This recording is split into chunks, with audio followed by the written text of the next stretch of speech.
Hi, chili heads and collectors. This is Claude Dubé. Today, I'm not bringing you a review on a hot sauce. I'm not even bringing you a review on a hardball reserve. I'm actually going to tell you a story.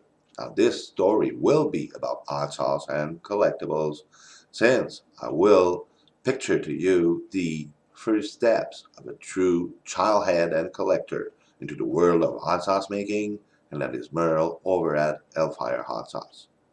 Now, Merrill started growing his own super hot peppers, spices, and herbs over 30 years ago, sharing them with family, friends, and co-workers. He was adding those fresh ingredients to all the food he was having, and especially his chili. Now, his chili made him famous locally, since attending chili contests. He always ended up having the very hottest chili. His chili over the years became tagged by those people as the Hellfire chili, since it was burning their mouth, but they would also come back for more every time. And he was nicknamed the Chili Master. Now, several years ago, Merlin started making hot sauces in order to kind of bottle up the heat of the summer and being able to enjoy it all year round. Now, in 2008, since the crop was coming and was going to be a very large and nice crop, Merrill decided to take steps into creating its own hot sauce company, the Fire Hot Sauce Company. At the time, though, he was also thinking about making collectibles for collectors out there, being a collector himself. So, of course, he intended to make some limited editions out of his hot sauce bottles, but he also wanted to bring out some hot sauce reserves. Now, he wanted those to be very unique, very special. So he asked a friend of his by the name of Steve Basson, who was an artist potter, to come up with a concept for a hot sauce bottle to use for his reserves. Steve actually made a few protos back in 2008 that weren't up to Merle's expectations. So Steve went back to his workshop, created a few more protos, which introduced to Merle in early of 2009.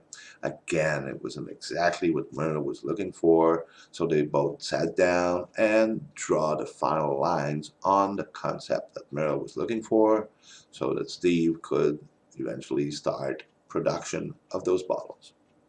Now, the very first sauce that Merle released in 2009 was the gourmet hot sauce.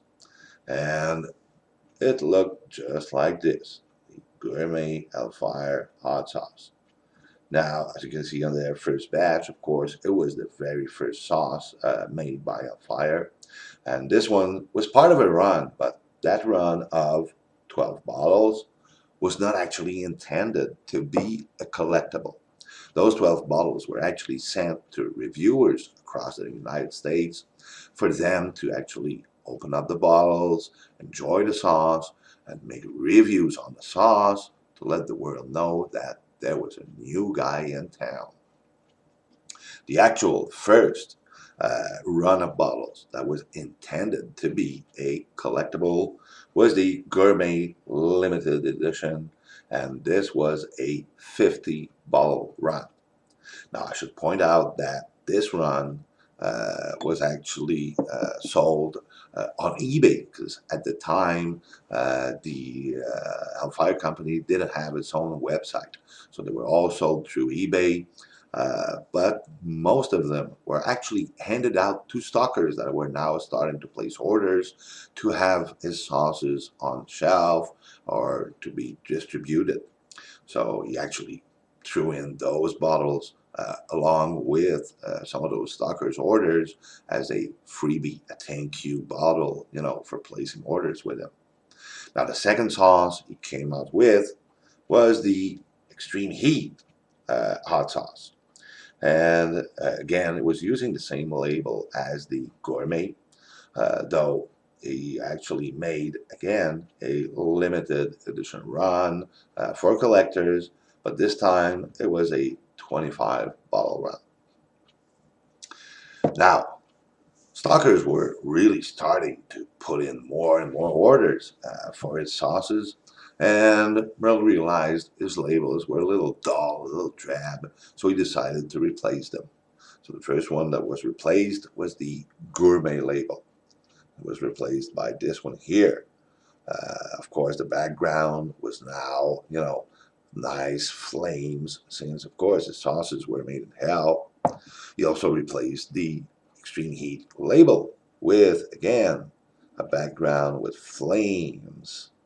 And for this one, since it was a little similar to the gourmet, he also made a second proto label, which was this one here, but finally stick to the first one he had made. So this one here was never released as a label until 2011, when he reused that label for a limited run. The third bottle, the third sauce actually, he released in 2009 was the Sweet Heat sauce. Now, again, with this one, he made a limited run for collectors, again, a 25 bottle run.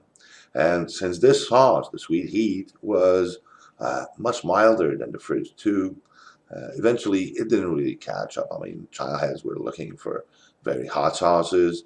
I guess this one wasn't hot enough for them, so it didn't catch on and was eventually, discontinued. The fourth sauce he came out with in 2009 was the Pure Hell.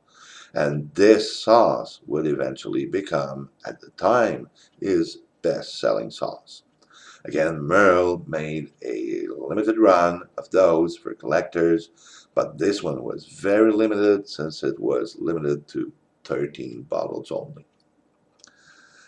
Finally, Merle released his, first Art Bottle Reserve, the 2009 Gourmet Bottle. Now, this was a very unique reserve, since it was the first one that a maker used, that was made by hand by an artist, meaning that each and every bottle was unique. It was a 25 bottle run, first intended to be 50, but since they're all handmade and took a long time to make, it was actually cut down to a 25 bottle run. Each and every bottle is, of course, an art piece, and they all have this little topper there, which is also an art piece and are unique for every bottle. So this was the very first Art Bottle Reserve released from Hellfire in 2009, and will be followed by even more amazing reserves as years went by. So this rounds it up for year 2009. I hope you enjoyed watching this. I thank you for doing so. And I'm telling you, take care until the next little story about Hellfire. Till then, take care and bye-bye.